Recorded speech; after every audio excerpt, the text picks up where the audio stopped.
हरे राम राम राम हरे हरे, हरे कृष्ण कृष्ण कृष्ण हरे हरे। हरे राम राम राम हरे हरे, हरे कृष्ण कृष्ण कृष्ण हरे हरे। हरे राम राम राम हरे हरे, हरे कृष्ण कृष्ण कृष्ण हरे हरे। हरे राम राम हरे हरे, हरे कृष्ण कृष्ण कृष्ण हरे हरे। पुंडलीकवरदे हरि विठ्ठल श्री गुरु ज्ञानदेव तुकाराम पंढरीनाथ भगवान माऊली ज्ञानेश्वर महाराज की जय, जगद्गुरु तुकाराम महाराज की जय। ब्रह्मनिष्ठ गुरुवर्य रंगनाथ महाराज की जय। श्री विनायकं गुरुर्नौमि साखरे नाम विश्रुतं येषां चरणसान्निध्यात् जीवा मुक्ता भवन्ति। साखरे वंशविख्यातं ज्ञानदानपरायणं विनायकं गुरुर्वन्दे भवबन्धैर्मुक्तये। श्रीरङ्गनाथं गुरुराजवर्यं मुमुक्षूणां ज्ञानदानीकदक्षं प्रभावती क्षेत्रनिवासिनं नमामि वेदान्तविदां वरिष्ठं पुण्डलीकवरदे श्री गुरु ज्ञानदेव तुकाराम पंढरीनाथ भगवान की जय। माऊली ज्ञानेश्वर महाराज की जय। जो आनंद सत्य प्रकाश विभू आणि आधार नाम रूपास, बुद्धी न जाणे आणि जाणे ही त्यास, तो अपार शुद्ध परमात्मा मीची आशे। माझे अपार स्वरूप समुद्रावरती, जणू तरंग ब्रह्मा विष्णू महेश गणपती, सूर्य चंद्र वरुण यम मिरविती, देवी कुबेर ही तैशची। जो सर्वज्ञ आणि दयाघन, मुनी हृदयी ज्याचे करीती ध्यान, त्याचे बुद्धी उपाधी करुण मिथ्या भान मजची माझी होतसे। ज्याच्या अज्ञाने भाषे जगत, जसा दोरीवरी सर्प दिसत, परी दोही ठाईना सर्प जगत, ते स्वतंत्र आणि स्वयं ब्रह्म मीची आशी। पुण्य पुरुषी सदैव निष्काम, बोध प्राप्ती कारणे भजावा राम, तो मीची आहे आत्माप्त काम, तरी नमन कवना करावे म्या। जयांचे केलिया स्मरण, सकल विद्येचे होय आदिकरण, तेची वंदू श्रीचरण श्री गुरूंचे, ते नमस्कारोनी आता। चल विचार सागर तरंग 5वा 6वा परिच्छेद 48वा।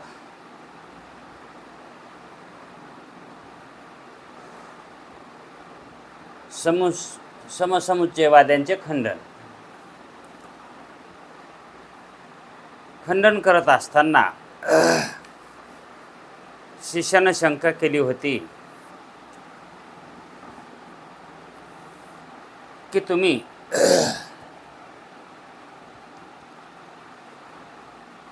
जे आत्मबुद्धी आहे, ती आत्मबुद्धी कर्माला कारण आहे आणि देहात्मबुद्धी ही कर्माला कारण नाही, म्हणजे देह कर्माला कारण नाही। आणि मग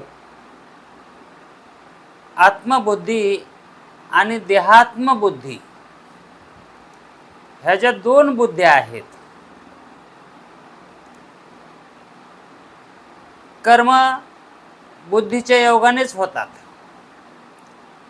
कर्म हे बुद्धीच्या योगानेच होतात, पण ती बुद्धी त्या कर्माला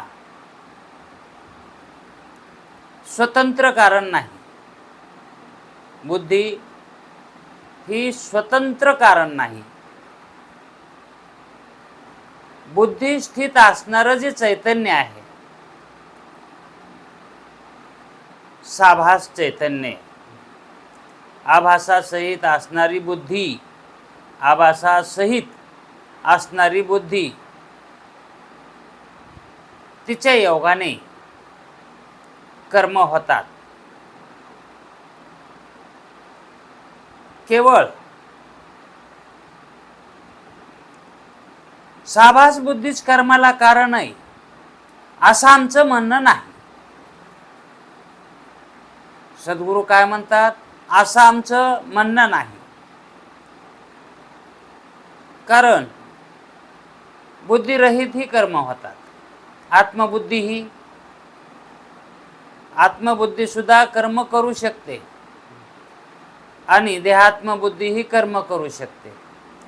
कारण देहात्मबुद्धीच्या ठिकाणीही साभास चिदाभास आहेच, है की नाही? आणि तोच चिदाभास ज्ञानाच्या द्वारा, भ्रमनिवृत्तीद्वारा तो आत्मरूप होतो, है का नाही? पण त्या ठिकाणी जोपर्यंत देह आहे तोपर्यंत बुद्धी तर राहणारच, पण ती बुद्धी आत्मकार झाल्यामुळं ती कर्मामध्ये प्रवृत्त होत नाही. ती बुद्धी कर्मामध्ये प्रवृत्त होत नाही. आणि जी बुद्धी भ्रमिष्ट आहे, भ्रमिष्ट है का नाही, म्हणजेच अज्ञानाने युक्त, ती बुद्धी कर्म करते, आसक्त होऊन करते, कर्म आसक्त होऊन करते. आणि ती बुद्धी ते माझे कर्म, माझ्याकडून कर्म व्हायलेत किंवा माझ्या ठिकाणी असणारं चैतन्य तेच ह्या कर्माचं अधिष्ठान आहे असं ती जाणत नाही. मग त्या बुद्धीचा अध्यास कर्माचा, त्या बुद्धीला त्या कर्माचा अध्यास कुठे घडतो? देहाच्या ठिकाणी. त्या बुद्धीला काय वाटतंय? देहच कर्म करायला. वास्तविक पाहता देह कर्म करतो का? नाही. कारण देह जड आहे आणि ते जड असल्यामुळं कर्म त्याच्याकडून होणे शक्य नाही. आणि आत्मबुद्धी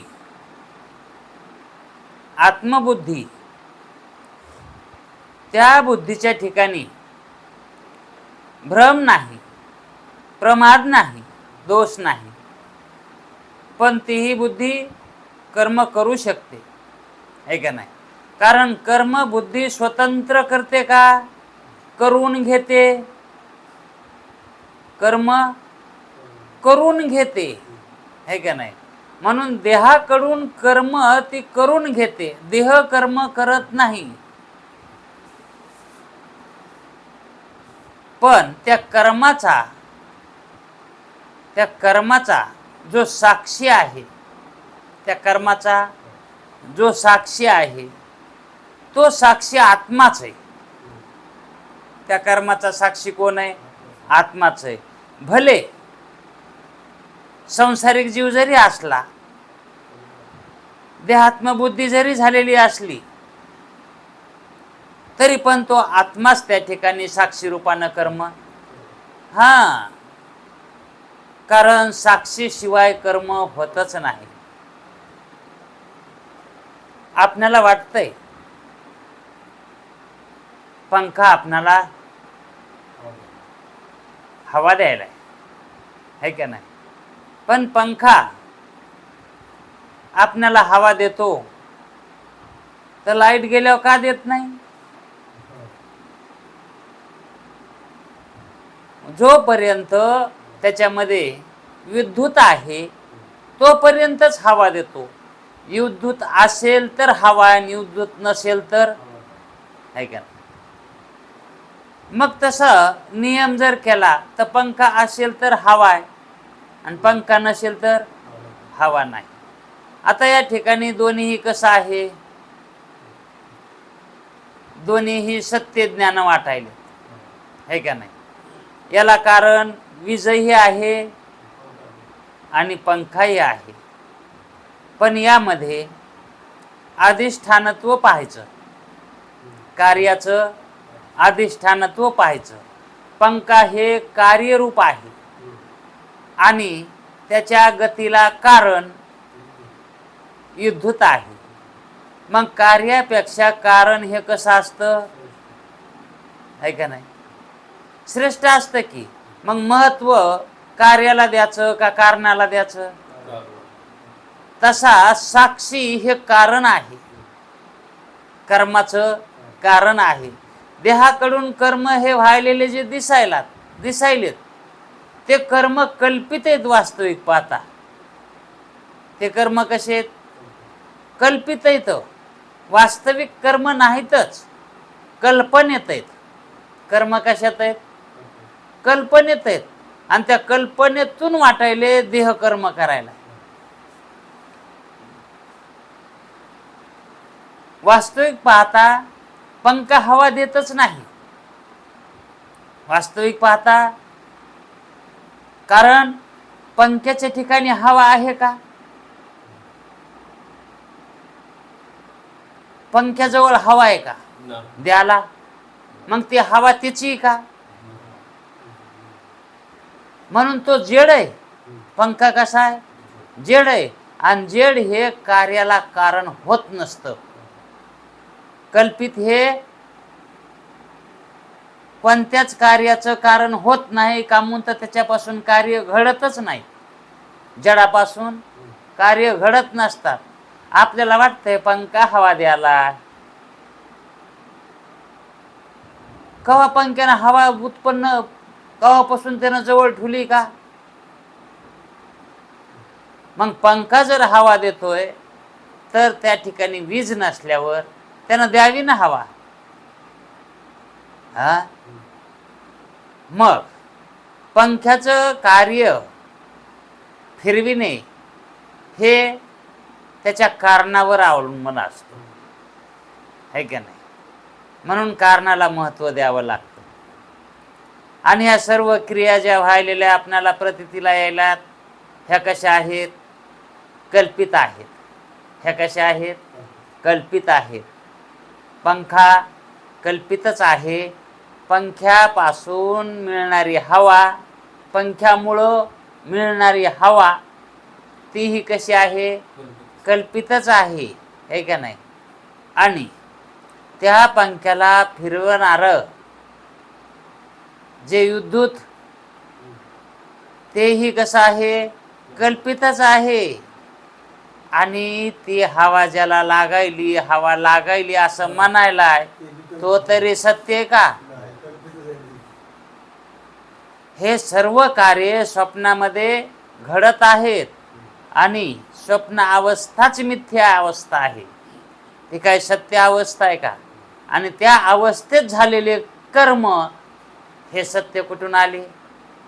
हा मुख्य सिद्धांत वेदाचा आहे.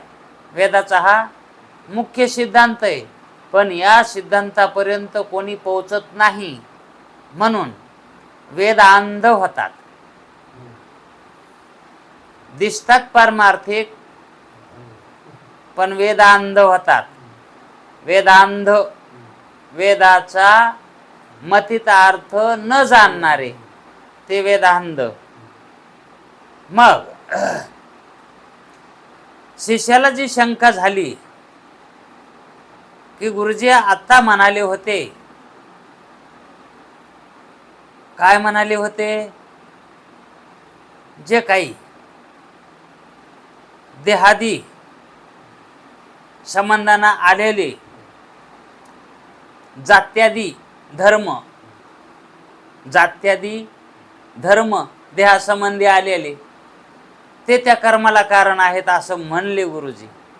म्हणून त्याला वाटलं देह तर कर्माला कारण आहे म्हणून अगोदरच सांगितलेलं आहे. आणि आता कसे म्हणायला लागले तर सुतारा असेल तर तो खुट्यात आसून देतो, डॉक्टर असेल तर इंजेक्शन देतो, डॉक्टराचे ते कामं आहेत, सुताराचे ते कामं आहेत, कुंभाराचे ते कामं आहेत आणि त्यांच्यापासून हे कर्म होतात. पण ती बुद्धी त्या आकाराची झालेली आहे. तो चिदाभास बुद्धीसहित असणारा तो त्या आकाराचा झालेला आहे असं म्हणायचं होतं गुरुजीला. पण त्याला त्याच्यातला मतिदा अर्थ कळाला नाही, गुरुजीच्या बोलण्याचा कयास कळाला नाही. मग गुरुजी असं का म्हणले तर गुरुजीला त्याला हे सांगायचं होतं म्हणून तसं म्हणले. आत्मबुद्धी आणि देहात्मबुद्धी, बुद्धी तीच आहे, त्या बुद्धीत चिदाभास तोच आहे, आत्म्याचाच आहे. चिदाभास आत्म्याचाच आहे. मग आत्मज्ञान झालं तरी चिदाभास नष्ट होतो का? तोच चिदाभास अधिष्ठान रूप होतो. तो चिदाभास काय होतो? अधिष्ठान रूप आहे असा जाणतो, कारण त्याला ज्ञान झालेलं असतंय. कशाचं? स्वरूपाचं, की मी बुद्धीच्याच ठिकाणी आहे असं नाही तर सर्व ठिकाणी मी आहे. मी बुद्धीच्याच ठिकाणी आहे असं तो मानतो का ज्ञानी पुरुष? मी सर्वच ठिकाणी आहे म्हणतो, कारण माझं स्वरूप व्यापक आहे, आत्मा व्यापक आहे असा त्याचा समज झालेला असतो ज्ञानाने, आहे का नाही? म्हणून ते कर्म जे घडतात, कर्म जे करण्यामध्ये प्रवृत्ती होते ती त्याची होत नाही. कोणाची? ज्ञानी पुरुषाची. आणि अज्ञानी पुरुषाची कर्मामध्ये प्रवृत्ती होते आणि ते कर्मही मीच करतो असंच म्हणतो. वास्तविक पाहता कर्म हे कोणाचे आहेत मग? है का? कर्म करणारा कोण आहे? कारण तोच ज्ञानी आहे आणि ज्ञानाकडूनच कर्म घडत असतात, त्याच्याकडूनच घडतात. पण तो ज्ञानी पुरुष मी करतो असं जाणत नाही, म्हणत नाही. कारण कर्म कसे घडतात याचं ज्ञान झालं त्याला. कर्म कसे घडतात, वास्तविक ते कर्म सत्य घडायलेत का? है का? मग पहिली गोष्ट तर मिथ्या पदार्थ, कल्पित पदार्थ आणि सत्य पदार्थ आत्मा. सत्य पदार्थ कोण आहे? आत्मा आहे. आणि कल्पित पदार्थ शरीर आहे. कल्पित आणि वास्तविक सत्य हे दोन्ही एका ठिकाणी येणे शक्यच नाहीत. हे दोन्हीही येणे शक्यच नाही, है का नाही? मग कोण एका ठिकाणी येतं? तर तोच आत्म्याचा चिदाभास आणि जड तत्व हे दोन्ही एका ठिकाणी येतात. आत्म्याचा आभास म्हणजे चिदाभास बुद्धिस्थ चैतन्य, आणि बुद्धी, बुद्धी जड आहे आणि चिदाभास चैतन्य, हे दोन्ही एका ठिकाणी येऊन कार्य करतात. मग त्यामध्ये तो चिदाभास असणारा अपरोक्ष अवस्थेचा आहे, स्थितीतला आहे. चिदाभास कोण्या सत्तेतला आहे? पारमार्थिक सत्तेतला आहे. आणि बुद्धी ही प्रातिभाषिक सत्तेतली आहे किंवा व्यावहारिक सत्तेतली आहे. या दोघाच्या ठिकाणी, बुद्धीच्या ठिकाणी परोक्षत्व धरावं आणि त्या चिदाभासाच्या ठिकाणी अपरोक्षत्व धरावं. आणि मग ते दोन्ही एका ठिकाणी जरी आले तरी ते परोक्षत्व त्याला विरोध करत नाही, चिदाभासाला विरोध करत नाही. म्हणून बुद्धी ही त्याला विरोध करत नाही. मग त्याला त्या बुद्धीच्या योगानं अज्ञान जरी झालं त्या चिदाभासाला, तरी बुद्धी कार्य करते. आणि त्या बुद्धीच्याच योगानं चिदाभासाला ज्ञान झालं तरी ती बुद्धी कार्य करते. फरक इतकाच पडतो की ती बुद्धी ज्ञान झाल्याच्या नंतर त्या चिदाभासाला सत्कार्य करती, असत्कार्य करत नाही. ज्ञान झाल्यावर तो ज्ञानी पुरुष झाला ना मग तो. अहो पुरुष म्हणजे कोणते दोन तत्व आहेत ना, बुद्धी आणि चिदाभास, आहे का नाही. मग त्या बुद्धीच्या योगानं त्या चिदाभासाला जर ज्ञान झालं तर कर्म घडणार नाहीत का? कर्म घडतील, पण तो मधला चिदाभास तो त्याच्यावर कर्म घेत नाही.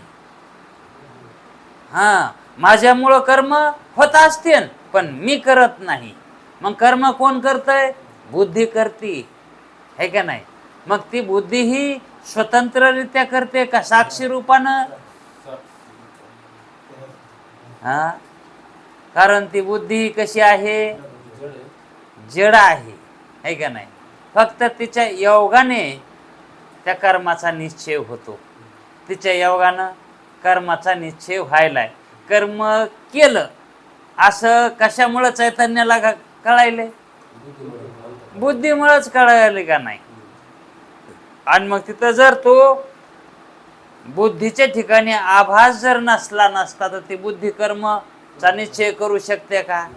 मग ते चैतन्य तरी कर्म करू शकतं का? हे दोन्ही तत्व कसे आहेत? निरुपाधिकच आहेत. बुद्धी म्हणजेच अविद्या. बुद्धी म्हणजेच काय? अविद्या. आणि त्या अविद्येचं अधिष्ठान असणारा तो आत्मा, आहे का नाही. हे जे दोन तत्व आहेत हे निरुपाधिक आहेत. माऊलीने अमृत अनुभवामध्ये हे दोन्ही तत्व कसे आहेत म्हणून सांगितले तर निरुपाधिक तत्व आहेत. ऐशी ये निरुपाधिके, जगाची ये जनिके. हे दोन्ही निरुपाधिक तत्व हे जगाचं कार्य करू शकतात, जग उत्पन्न करू शकतात. पण आहेत कसे ते? निरुपाधिक, है का नाही. ते कोणाची उपाधी आहे तर?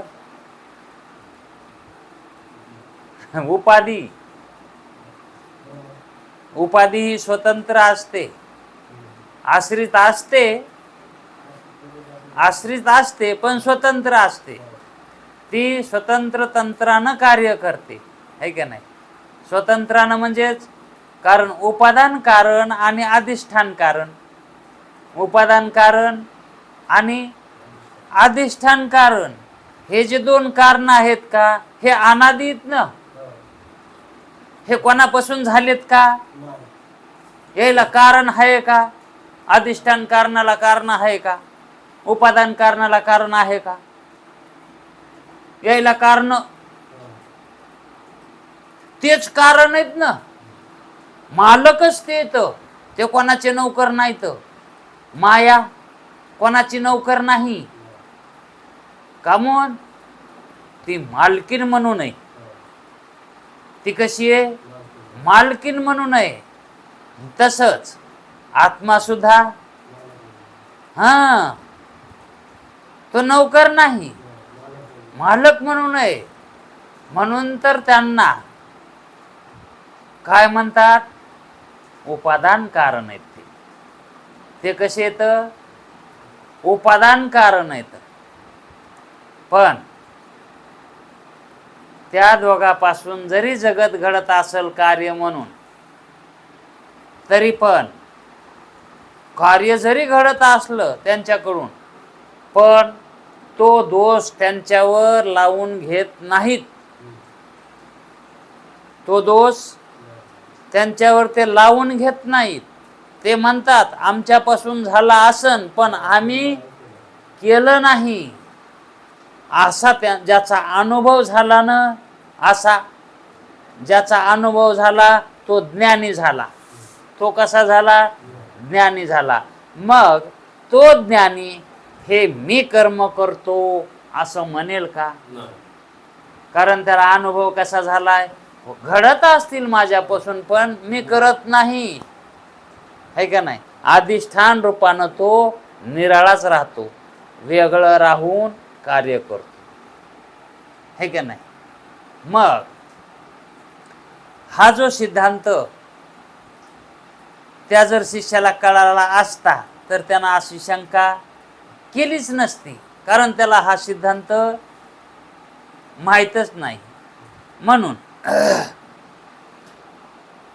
गुरुजी म्हणले होते, तू विचारलंस ते बरं झालं विचारलं, तू विचारणं हे साहजिक आहे, कारण तुझ्या शंकेचं समाधान कसं आहे ते आपण थोडंसं पाहिलं होतं. समाधान असं आहे की देहाहून भिन्न आत्मा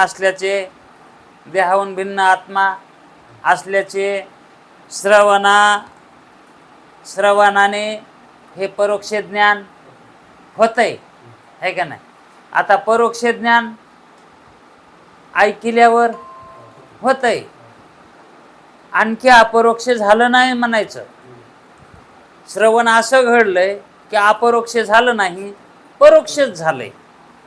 अगोदर देव आहे असंही मानित नव्हता, पण देव आहे असं त्याला मानलं. कारणाचं ज्ञान झालं, है का नाही.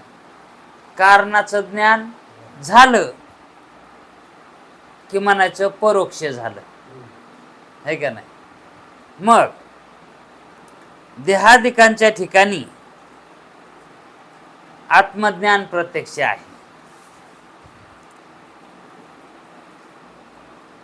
शास्त्र श्रवणाने परोक्ष होतं आणि देहादिकांच्या ठिकाणी आत्मज्ञान प्रत्यक्ष आहे. आत्मज्ञान हे प्रत्यक्ष आहे. परोक्षाचा अपरोक्ष ज्ञानाशी विरोध नाही. परोक्ष ज्ञानाचा अपरोक्ष ज्ञानाशी विरोध नाही.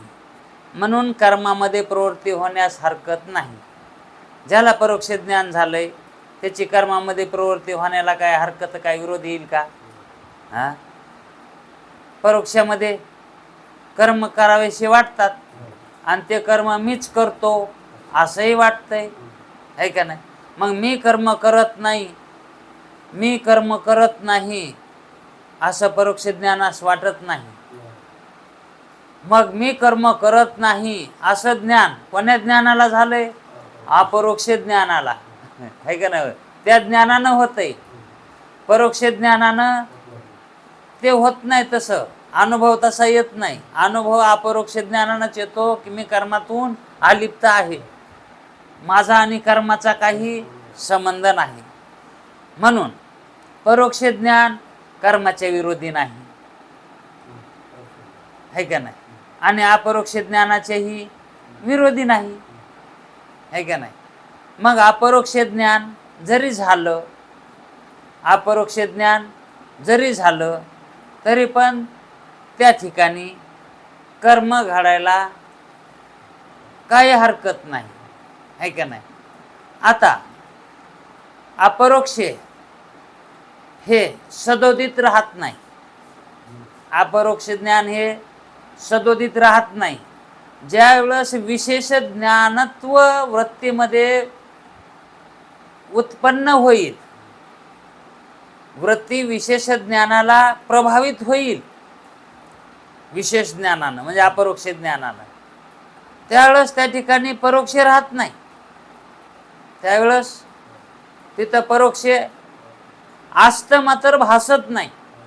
असतं पण त्याचं अज्ञान असतं तिथं, पण त्या ज्ञानाचं अज्ञान असतं. कशात? अपरोक्ष ज्ञानामध्ये. परोक्ष ज्ञान असतंय तिथं, हां, पण त्याची प्रतीती येत नाही, है का नाही. दोरीवर सर्प भासतो, त्या काली दोरीचं ज्ञान असतं का? सामान्य रूपानं असतं, पण ते आपल्याला प्रतीतीला येतं का सामान्य म्हणून? तरी नाही ना. पण मानावं लागतं की तिथं असतं म्हणून परोक्ष हे तेच अपरोक्ष झालेलं असतं. वास्तविक पाहता अपरोक्ष कोण होतंय? परोक्षच होतंय. कारण परोक्ष झाल्याशिवाय अपरोक्ष होतच नाही. म्हणून परोक्ष ज्ञान अपरोक्षाच्या विरोधात नाहीच. आणि जर विरोधात असलं असतं तर हे शास्त्र, पुराण, वेद हे निरर्थक ठरले असते. तेथे गुरुचा उपदेश काहीही कामाला आला नसता. परोक्ष जर अपरोक्ष झालं नसतं तर, विरोधी असतं तर, है का नाही? कारण त्या परोक्षानं अपरोक्ष होऊच दिलं नसतं. परोक्षानं अपरोक्ष होऊच दिलं नसतं, विरोध असला असता तर. आणि जर परोक्षानं अपरोक्ष होऊ दिलं नसतं, विरोध केला असता, तर शास्त्रानं किती बी बोंबा मारल्या झालंच नसतं, है का नाही? मग निरर्थकता आली नसती का? मग परमार्थाला कोणी लागलं असतं का? मग वेदानं तरी हे आपल्याला साधनं सांगितले असते का? म्हणजेच ह्या गोष्टी घडल्याच नसत्या. मग याचाच अर्थ की ज्या अर्थी वेदशास्त्र हे साधनं आहेत सांगायले, तर त्या अर्थी परोक्षे अपरोक्षाला विरोध करत नाही, है का नाही? आता समजा हे घर एखाद्या मालकाचं आहे, याच्यात राहणारा तो कसा झाला घराला, अपरोक्ष. है का नाही? आणि बाहेरून एखादा पाहुणा आला तर तो कसा झाला ह्या घराला, अपरोक्ष. परोक्ष झाला का नाही? मग ह्या घरामध्ये कोणी राहायचं, ह्या घरामध्ये कोणी राहायचं, तो घर ठरवित का? नाही. हा? पण त्या घराला परोक्ष तो पाहुणा आहे आणि अपरोक्ष घरचा आहे, है का नाही?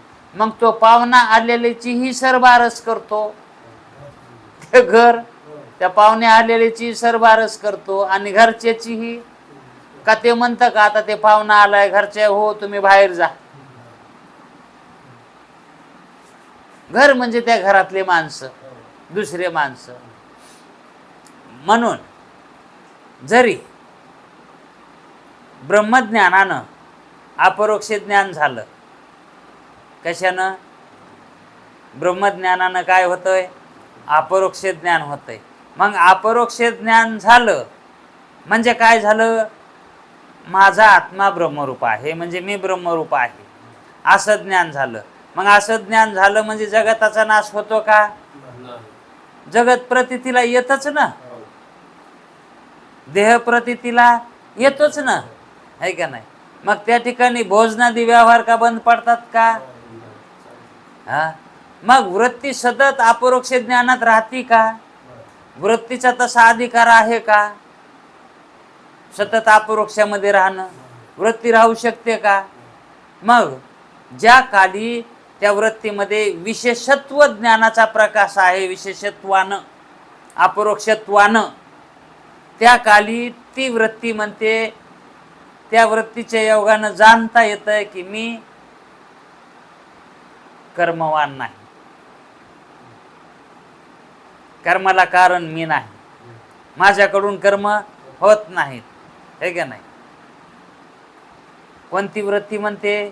ती विशेष भावाला प्राप्त झालेली, ज्ञानाकार झालेली वृत्ती, विशेष ज्ञानाकार झालेली वृत्ती म्हणजे तो कोण? ज्ञानी.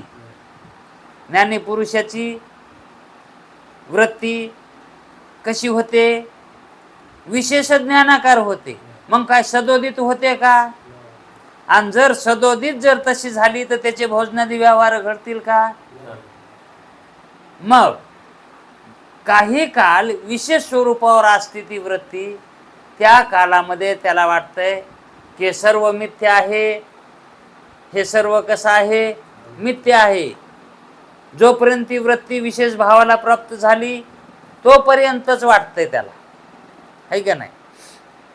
आणि मग याच्यामध्ये जे कर्म व्हायलेत ते कर्म मी करत नाही, ते कर्म व्हायलेत, ह्या देहाकडून कर्म व्हायलेत असा त्याचा निश्चय असतो. पण परोक्ष ज्ञानामध्ये आत्म्याचा अनुभव नसतो, है का नाही?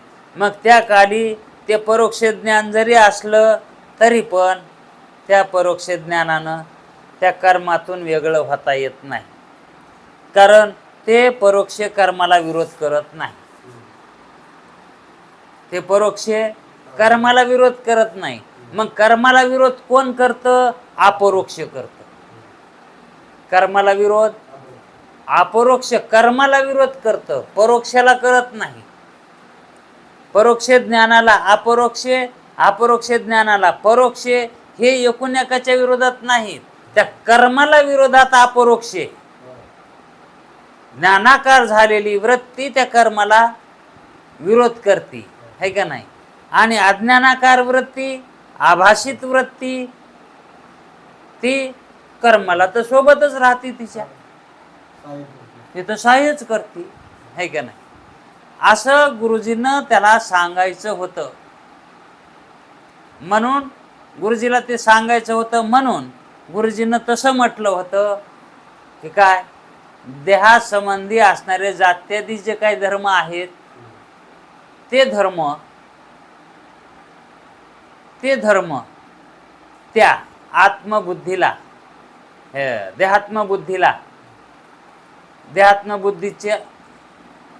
बुद्धीचं ज्ञान त्या कर्माला कारण आहे असं म्हणले. जात्यादी धर्माचं देहात्मबुद्धीचं ज्ञान त्या कर्माला कारण आहे का नाही? देहात्मबुद्धी झालेली कर्माला कारण आहे म्हणले. आता देहात्मबुद्धी जरी झाली तरी कर्माला कारण असं म्हणले ना ते. मग ते जाणून म्हणलेत ना, कारण विशेषकार झालेली आत्मकार वृत्ती ती कर्माला कारण आहे का? आणि अगोदरही काय सांगितलं होतं? अगोदर जे सांगितलं होतं की याला करता कोण आहे? आत्मा आहे. मग कोणचा आत्मा सांगितला होता त्यावेळेस आणि कसा सांगितला होता? अधिष्ठान रूपानं सांगितला होता की त्याच्याच अधिष्ठानावर हे कार्य होतात. पण ते कार्य तो जाणतो का? कारण जे आत्मतत्व आहे ते कर्मापासून भिन्न आहे. कारण देहाहून भिन्न आत्मा मानलाय. आत्मा कसा मानलाय? देहाहून भिन्न मानलाय. आणि देहाहून जे भिन्न आहे ते देहातल्याच काही जाणत नाही. मग हे देहातलं कोण जाणायलं? तर ते आत्म्याचा पडलेला जो चिदाभास,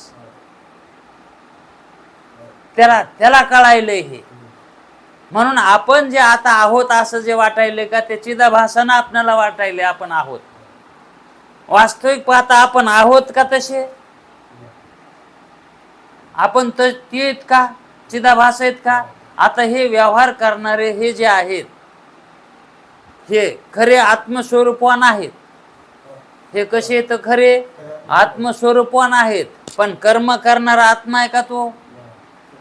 तो चिदाभास बुद्धीसहित कर्म करायला देहाला धरून, है का नाही? मग हे साधन, कर्माचं साधन देह आहे. कर्माचं साधन आहे, ते साध्य नाही. आणि साधनाला महत्व नसतंय. साधनाला महत्व नसतंय ना. साधनाने काय प्राप्त करून घ्यायचं असतंय? साध्य. मग साध्याला महत्व द्यायचं असतंय, है का नाही? मग तसं कारणाला महत्व द्यावं लागतं, म्हणून आत्मा करतो असं म्हणावं लागतं. त्याच्याशिवाय होत नाही ना.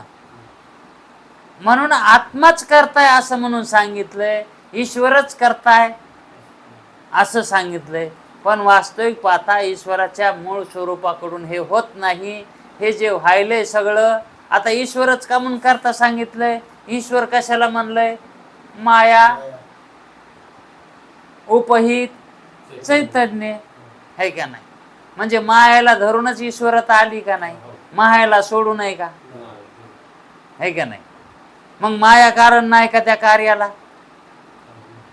हा, मग ते ईश्वर चैतन्याला एकट्याला करता येते का? मग ते एकट्या म्हणलं तर ते ईश्वर चैतन्यच नाही, ते ब्रह्म चैतन्य. हा, त्या चैतन्याच्या ठिकाणी माया जर नाही मानली आश्रित, तर मग ते ब्रह्म चैतन्य. तर ब्रह्म चैतन्य तर काहीच माहित नाही, काही झालंच नाही, जग झालंच नाही म्हणतंय ब्रह्म चैतन्य. हा, तर तिथलं कार्याचं कारण कसं ठरल ते? मग या ठिकाणी जे कार्य व्हायलेले आहेत ते ईश्वराच्या तर्फे व्हायलेत असं जे म्हणणं आहे.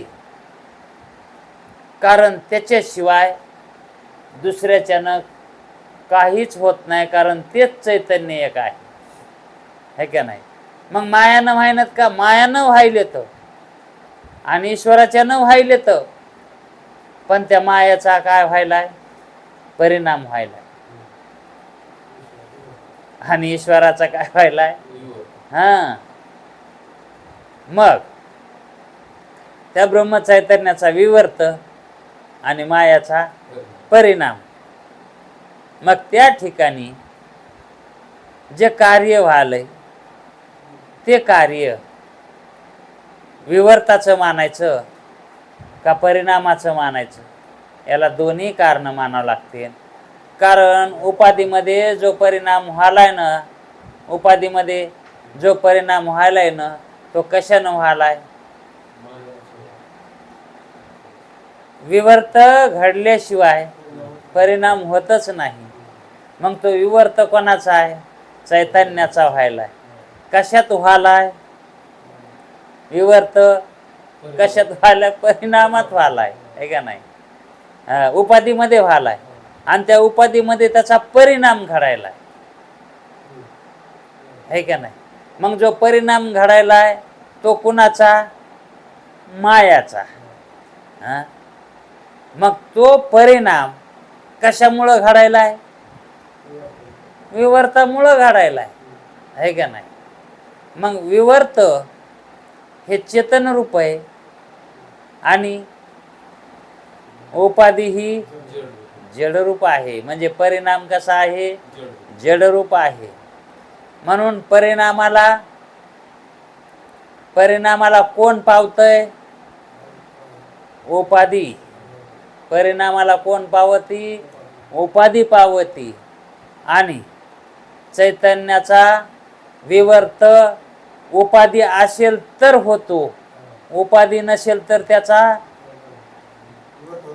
विवर्त होतच नाही. उपाधी असेल तर विवर्त, नाहीतर विवर्त नाहीच. आणि तो विवर्त त्या उपाधीनं युक्त असल्यामुळं, त्या संसर्गात असल्यामुळं त्याला ईश्वर म्हणावं लागतंय, नाहीतर, है का नाही. तसं मग ब्रह्मचैतन्याचा विवर्त अंतःकरणात आहे. आता आत्मा कुटस्थ हे ब्रह्मरूपच आहेत ना, मग त्याचाच विवर्त आपल्या अंतःकरणात व्हायलाय. अंतःकरण हे काय आहे? उपाधी आहे, है का नाही. आणि त्या उपाधीमध्ये त्या चैतन्याचा विवर्त व्हायलाय, है का नाही. आणि तो विवर्त झाला म्हणून अंतःकरणामध्ये परिणाम पडाय, है का नाही. मग तो परिणाम मायेचा, उपाधीचा परिणाम आणि चैतन्याचा विवर्त, म्हणजे हे जगत आहे. म्हणजे हा जीव आहे. जगत आणि जीव हे एकाच कोटीतले तर, है का नाही. मग हे जे जीव चैतन्य आहे ते जीव चैतन्य अज्ञानानं आहे. जीव चैतन्य कशाने, है का नाही. मी जीव कशामुळं म्हणायलाय ते? कारण त्या बुद्धीचे धर्म त्यानं लावून घेतलेत म्हणून तो म्हणतो मी जीव आहे, कर्ता आहे, मी भोक्ता आहे, है का नाही. मग हे धर्म लावून घ्यायलाय का नाही? कर्मधर्म हे लावून घ्यायलाय का नाही? वास्तविक ते त्याचे कर्म आहेत का? मुक्त होता परी बळे झाला बद्ध, घेऊन या छंद माझे माझे. वास्तविक पाहता त्यानं ते छंद जर नाचता घातला, हे मीच करायलो, हा, मग ते कर्म त्याचे आहेत का? वास्तविक पाहता चैतन्याकडून कर्म घडत नाहीत. कारण चैतन्य कसं आहे? अकर्ता आहे, अभोक्ता आहे, है का, निर्लेप आहे, निर्दोष आहे, है का नाही. मग असं त्याच्या ठिकाणी असताना लक्षण ते कशाला ह्याच्यामध्ये पडावते ना, हा. पण ते सर्व ठिकाणी आहे. मग या ठिकाणी ही उपाधी उत्पन्न झाली आहे, मानली आहे, कल्पित आहे ती. आणि जरी झाले तरी ते कर्म कसे येतं? वास्तविक सत्य मानायचे का मग? हा, कर्म सुद्धा कसे आहेत? मिथ्या आहेत, है का नाही. आता हे कार्य झालंय, जगत कार्य झालं. मग ह्या जगताला शास्त्र मिथ्यात्व समजित का नाही? मिथ्या म्हणून सांगतं का नाही? कार्य इथून तिथून मिथ्या आहेत. मग तुमचं ते कोणतंही कार्य सोन्यासारखं असू द्या, एखादा सोनं उत्पन्न करायला आहे, त्याचं कार्य कसं झालं ते मिथ्याच आहे. म्हणून तर संत म्हणतात सोने नाणे आमा. वृत्ती कैसा हा, का म्हणतात ते कार्य कसं आहे, मिथ्या ती वस्तू कशी आहे, मिथ्या. है का नाही? मग खापर बी त्याच किमतीचं आहे, माती हो. त्याच किमतीची, आणि सोनंही. मिथ्याच. पण कोणाला? मुक्ताला. ज्याचा भ्रम गेलाय, त्याला. है का नाही? म्हणून या ठिकाणी आत्मबुद्धी आणि देहात्मबुद्धी ह्या दोन बुद्धीचे हे दोन परिणाम अलग अलग घडतात, है का नाही? म्हणून ज्याची देहात्मबुद्धी आहे त्याच्या ठिकाणी भ्रम आहे, त्याच्या ठिकाणी भ्रम आहे. पण त्या भ्रमात व्हायलेले जे कार्य आहेत ते अधिष्ठानच कारण आहे त्याला, त्याच्याशिवाय ते कर्म घडत नाहीत. आत्माच कारण आहे त्याला, त्याला कारण कोण असणार? आत्माचा असणार, आहे का नाही? मग त्या प्रमात्याला, त्या चिदाभासाला ज्ञान होऊ अथवा न होऊ, त्याला ज्ञान होऊ की न होऊ, त्याला कारण कोण आहे? कर्माला त्या आत्माच आहे. हा, त्या चिदाभासाला ज्ञान होऊ का न होऊ, पण त्याला कारण आत्माच आहे का नाही? मग सूर्य दिसू का न दिसू, सूर्य दिसू का न दिसू, जर पृथ्वी तलावर प्रकाश आहे तर म्हणायचं त्याचाच प्रकाश आहे. दुसऱ्याचा कोणाचा पृथ्वीवर प्रकाश आहे का?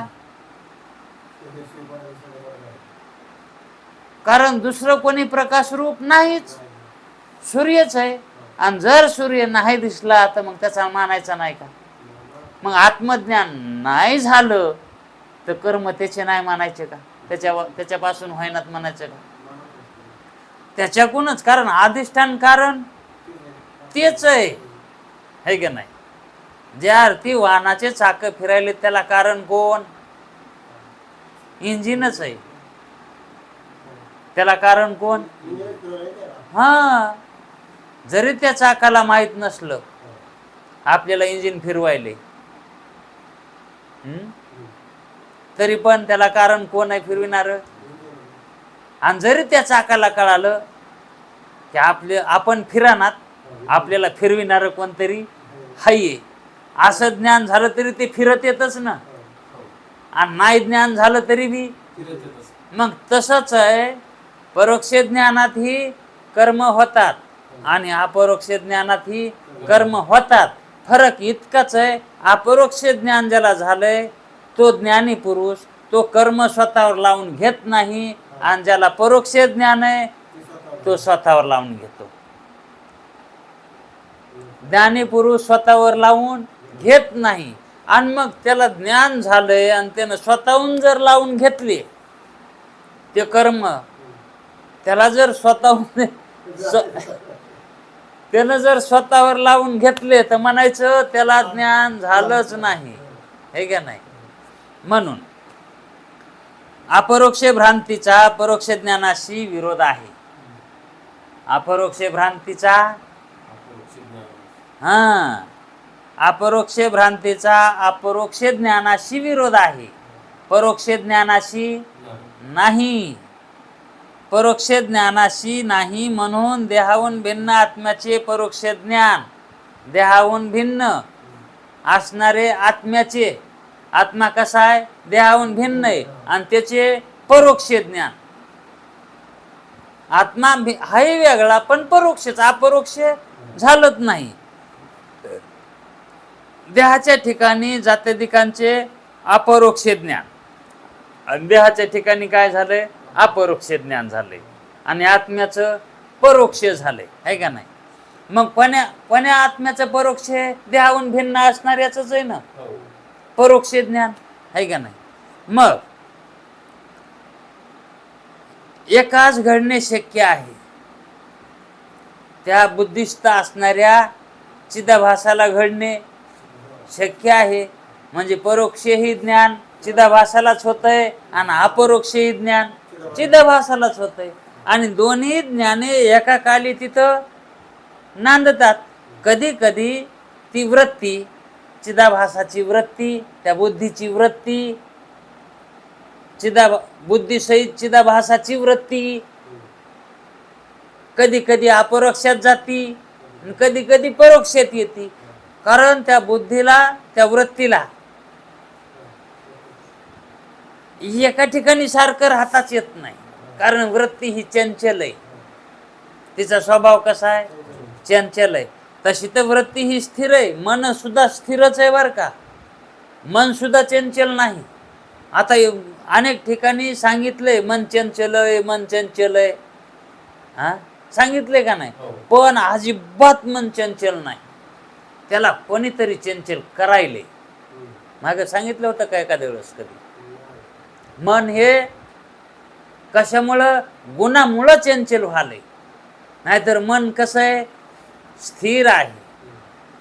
मन हे खरं तर स्थिरच आहे, ते चंचल व्हालंय.